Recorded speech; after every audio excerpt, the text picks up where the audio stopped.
Assalamualaikum warahmatullahi wabarakatuh.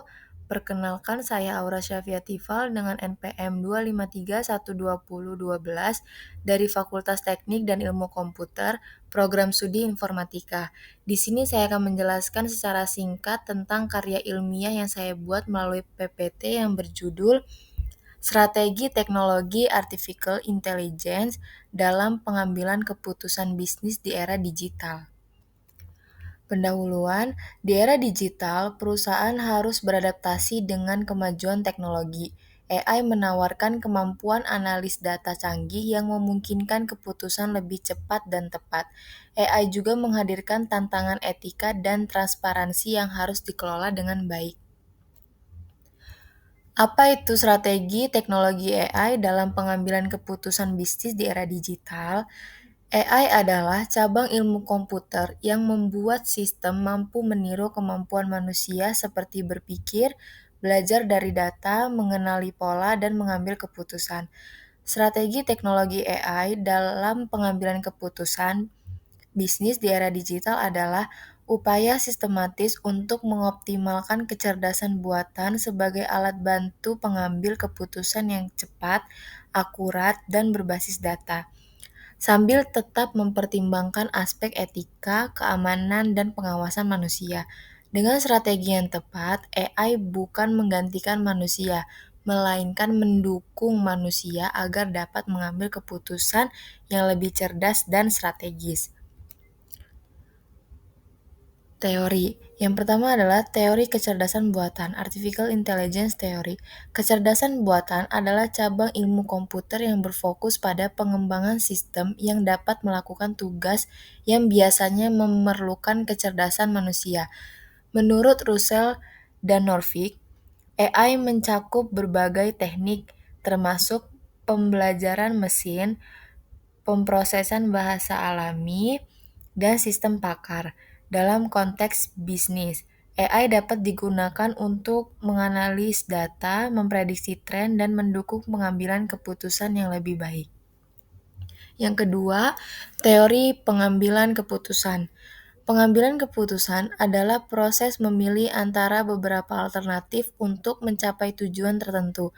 Menurut Simon, pengambilan keputusan terdiri dari 3 tahap. Yang pertama, pengenalan masalah, yang kedua, pengembangan alternatif, dan yang ketiga adalah pemilihan alternatif.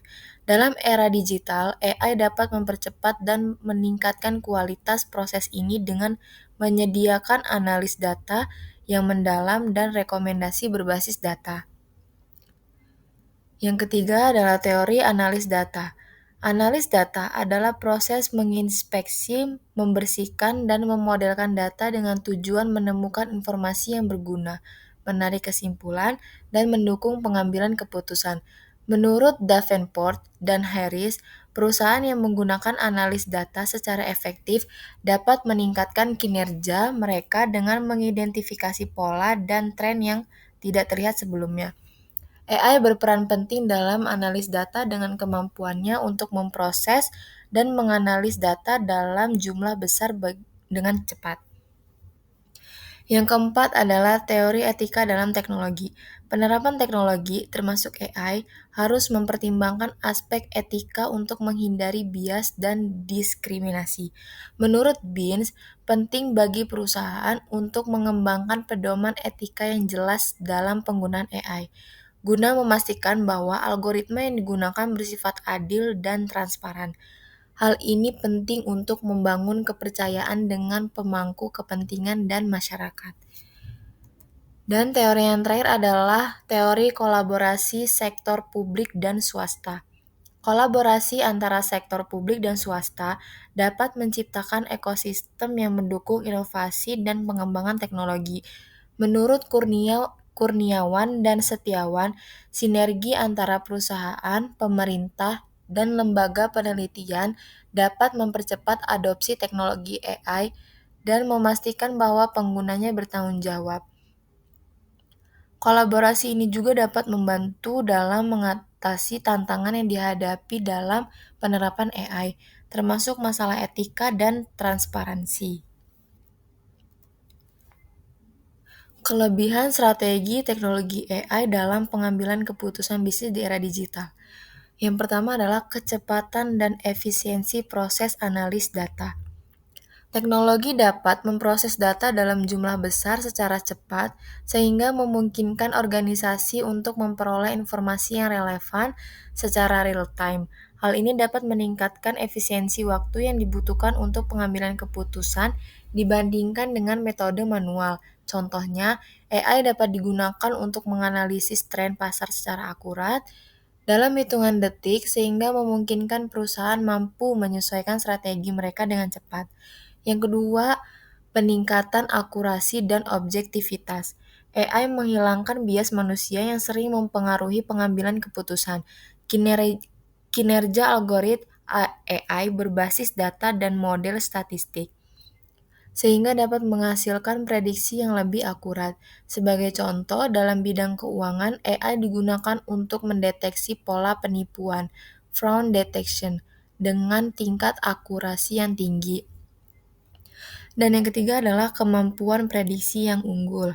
Dengan teknik machine learning dan analis prediktif, AI dapat mengidentifikasi pola dan tren yang sebelumnya sulit dianalisa oleh manusia. Kemampuan ini sangat berguna dalam pengambilan keputusan jangka panjang, seperti perencanaan strategis dan penilaian risiko. Selanjutnya adalah kekurangan strategi teknologi AI dalam pengambilan keputusan bisnis di era digital. Yang pertama adalah ketergantungan pada data berkualitas AI.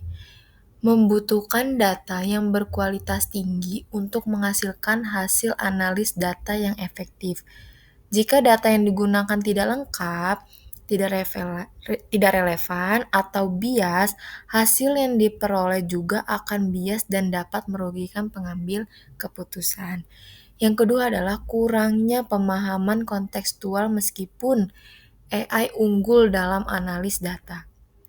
Tetapi AI tidak memiliki pemahaman konteks yang mendalam seperti manusia. Hal ini menunjukkan adanya keterbatasan, terutama dalam situasi yang memerlukan pertimbangan nilai-nilai etis, budaya, atau keputusan yang melibatkan aspek emosional. Dan yang ketiga adalah biaya implementasi dan pemeliharaan yang tinggi. Mengembangkan dan mengintegrasikan teknologi AI memerlukan investasi yang sangat besar, baik dalam hal perangkat keras, perangkat lunak, dan pelatihan SDM.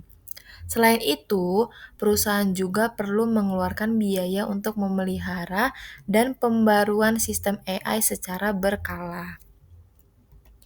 Nah, adapun risiko keamanan dan privasi data, yaitu dalam penggunaannya, AI seringkali mengakses data yang sensitif. Risiko kebocoran data atau penyalahgunaan data menjadi tantangan besar, terutama jika sistem AI tidak dilindungi dengan baik dari ancaman cyber. Integrasi antara manusia dan kecerdasan buatan sangat krusial. Peran manusia dan AI harus saling melengkapi, di mana manusia berperan dalam merumuskan informasi dan membuat keputusan taktis. Sementara kecerdasan buatan mengotomatiskan tugas-tugas lainnya. Hal ini menciptakan sinergi yang efektif antara kekuatan manusia dan keunggulan teknologi AI. Selain itu, manajemen transisi organisasi juga perlu dikelola dengan hati-hati. Penerapan kecerdasan buatan dapat mengubah dasaran cara bisnis beroperasi. Dan oleh karena itu, manajemen perubahan organisasi yang efektif harus dilakukan. Dalam proses transformasi, melibatkan seluruh anggota tim akan dapat membantu meminimalkan resistensi dan memastikan adopsi yang sukses. Dan yang terakhir adalah kesimpulan. Jadi, kesimpulan adalah artificial intelligence telah membawa dampak signifikan dalam pengambilan keputusan di berbagai bidang. AI membantu menganalisis data dengan cepat, memberikan wawasan yang mendalam, dan merekomendasikan langkah yang optimal berdasarkan algoritma dan pembelajaran mesin. Penggunaan AI meningkatkan efisiensi, akurasi, dan objektivitas dalam pengambilan keputusan, terutama untuk masalah kompleks yang melibatkan data dalam jumlah besar.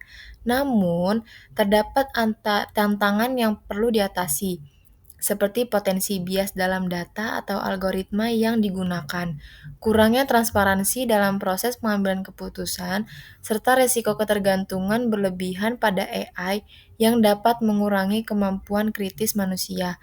Oleh karena itu, meskipun AI menjadi alat yang sangat berharga, penggunaannya harus disertai dengan pengawasan manusia dan pertimbangan etika untuk memastikan keputusan yang diambil adil, bertanggung jawab, dan sesuai konteks.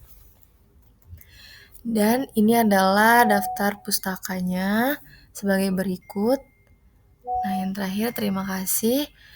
Terima kasih sudah mendengarkan presentasi saya. Mohon maaf bila ada salah kata. Saya akhiri. Wassalamualaikum warahmatullahi wabarakatuh.